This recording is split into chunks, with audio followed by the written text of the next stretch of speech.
Hello, I'm Brian Fox. Welcome to I Hate Rock Music. And today I want to talk about the band Armageddon. And it can be confusing for collectors because there's also an Armageddon band that has a rare album, hard rock album out there. But this is the uh, somewhat infamous Armageddon that released one album on A&M Records in 1974. And apparently Peter Frampton had recommended the band to A&M Records. And of course, he was a giant star then, so they immediately signed the band. They might not have been signed otherwise, I suppose. But really curious.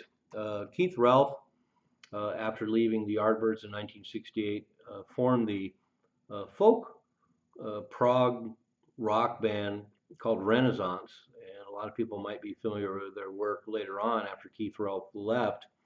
And they got a little bit of visibility in the following years. But he was on the first two Renaissance records. And so that's where he hooked up with bassist Louis Sinamo.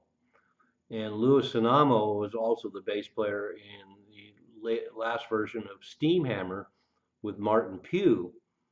So apparently, when this band was first formed, Keith Relf felt like uh, they were going to be kind of more of a folk, English folk kind of progressive band a la Renaissance. But when the dust settled, it became an amazing hard rock band. So you have Louis Sinamo and Martin Pugh on guitar, Louis Sinamo on bass, Martin Pugh on guitar, and then they got Bobby Caldwell on drums. So they auditioned quite a few drummers, and Bobby Caldwell came in. And of course, Bobby Caldwell had left Johnny Winter and then just a year and a half before Armageddon had left Captain Beyond. And Bobby Caldwell was an incredible drummer. He had everything to do with how great that first Captain Beyond album was, and he totally peels the paint off the walls and wrecks the building playing drums on this Armageddon record. And a lot of what makes this album great certainly is Bobby Caldwell on drums. And a great record. Some of the riffs were actually lifted from the last Steamhammer album and expanded on the Armageddon record. And there's a very lush ballad on there called Silver Tightrope that seems to get a lot of attention and was released as a single. But they never played any live shows, so the record quickly sank. And I remember buying it when it came out.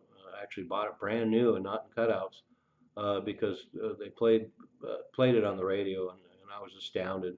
Of course, I was already a Captain Beyond fan, so when I got this thing, I was really happy.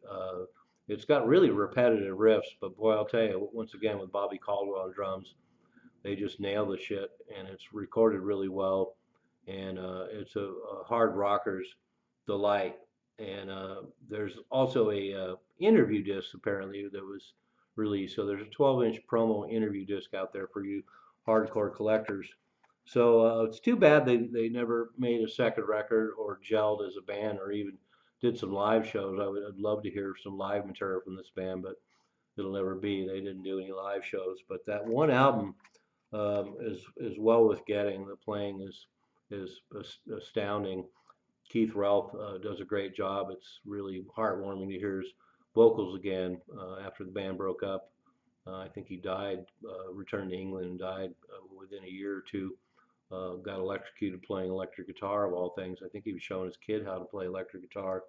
But anyway, that's all there is on Armageddon. There's not much to say about him, but wow, it's one hell of an album. And once again, anybody that's interested in that kind of early '70s British hard rock, like a lot of them, you couldn't do much better than Armageddon. So I highly recommend it. I suppose there's some people out there that wouldn't respond to it, but I think it's a real gem. And once again, I'll put a sample on my Facebook I Hate Rock Music page for those of you who want to check it out. I'm Brian Fox. Thanks for watching I Hate Rock Music.